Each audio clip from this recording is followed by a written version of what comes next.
More than 40 aircraft attended the joint Cavendish Aviation and Alpi Aviation UK Flynn held at Earls Colne Airfield in Essex over the weekend of 23-24 September.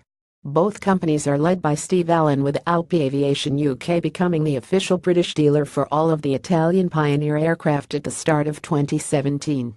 Despite early rain on the Saturday, the weather was kind across the whole weekend, with clear blue skies and Indian summer-style conditions on the Sunday as Flynn guests enjoyed complimentary refreshments and bacon rolls from Steve and his team in Hangar 2 at Earls Colne.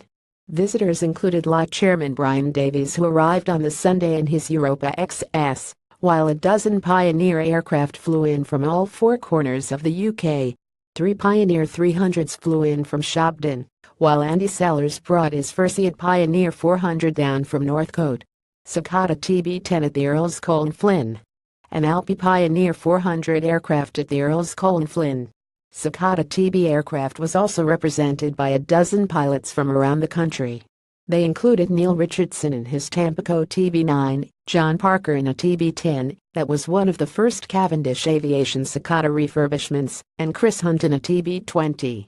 Other Flynn aircraft included a 1935 Hornet Moth from Suffolk, a Lusco Mate, and an Aeropract A22L Foxbat from Malvern. One of the event's centerpieces was GIGGL, the current Cicada refurbishment from Cavendish Aviation. Steve and his team rescued the TB-10 from the aircraft graveyard earlier this year, and the aim is to see it back in the air by the start of 2018. More events here. Flyer Forum Events section.